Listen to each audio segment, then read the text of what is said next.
ગુજરાત।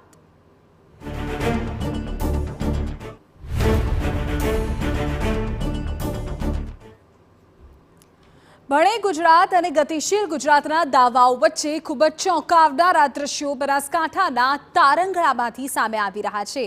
સૌથી પહેલા વિકાસના દાવાઓની પોલ ખોલતા આ દ્રશ્યો જોઈ લો।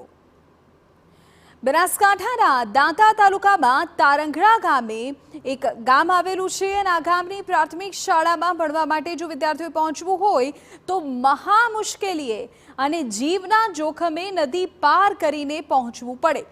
યુનિફોર્મ ભીંજાય નહીં તેનું ધ્યાન રાખવાનું, ચોપડા પલળે નહીં એટલે માથે મૂકી દેવાના, બાળકો ક્યાંક સંતુલન ગુમાવીને નદીમાં પડીને દુર્ઘટનાનો શિકાર ન બની જાય તેની ચિંતામાં વાલીઓ તમામ કામ ધંધા છોડીને બાળકોને શાળાએ લેવા મૂકવા આવે છે।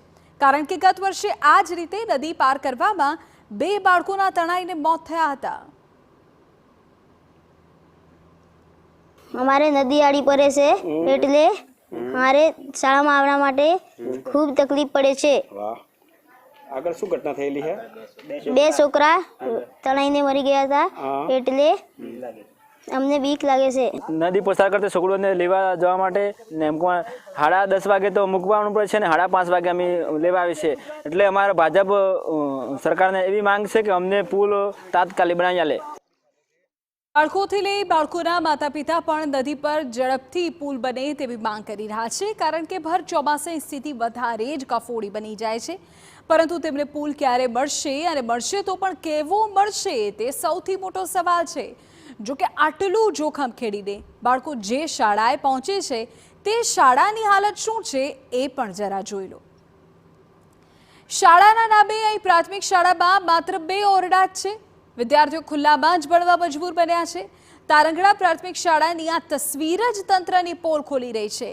શાળા તંત્રનો દાવો છે કે 152 વિદ્યાર્થીઓની સંખ્યાને ધ્યાનમાં લઈને અહીં વધુ ઓરડા બનાવી આપવામાં આવે, પરંતુ આ અંગે વારંવાર ફાઇલો તૈયાર કરાવવા છતાં હજુ સુધી કોઈ જ જવાબ નથી અપાયો। 2016 થી અમારો ડેમેજ ઓરડો હતો એ પાડી દીધો। એના પછી ફક્ત 2 રૂમ મંજૂર થયા, એના પછી હજુ સુધી મંજૂર થયા। વર્ષા ઋતુમાં સતત વરસાદ પડે ત્યારે તમે કેવી વ્યવસ્થા કરો છો બાળકોને? બસ બધાને ભેગા કરીને બેસાડીએ। તંત્રમાં કેવી લાલિયાવાડી ચાલી રહી છે તેનું ઉદાહરણ પણ અહીં તારંગણાની જ શાળામાંથી મળી રહ્યું છે।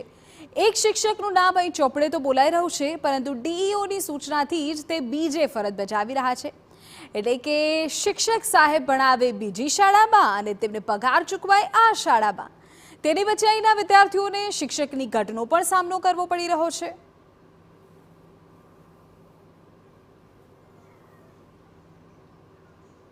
શાળામાં ઘટ છે, હવે એ તો કેવું છે કે હવે ગવર્મેન્ટ શ્રીને પૂરી પાડવી પડે। કારણ કે અમારું તો કેવું છે કે બદલી કેમ્પ થાય, બદલી કેમ્પની અંદર આ શિક્ષક એની માતૃશાળામાં જાય અને પછી જ્યારે તારંગણામાં જગ્યા બતાવવામાં આવે ત્યારે નવો શિક્ષક નિયમ અહીંયા જે ઘટ ઊભી થઈ છે અને બાજારવાળા કેમ મોકલવામાં આવે છે? હવે બાજારવાડાની અંદર એક શિક્ષકની ઘટ છે ત્યાં પણ, એટલે સાહેબે એમનો કાયમી ધોરણે હુકમ ત્યાં કરેલો છે કામગીરી માટે।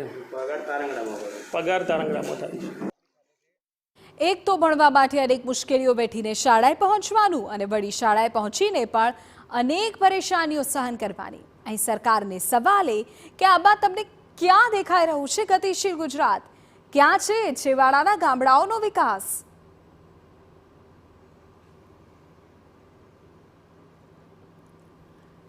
આગળ વધીએ, પાલનપુરની ગલીઓ હોય કે પછી મુખ્ય રસ્તા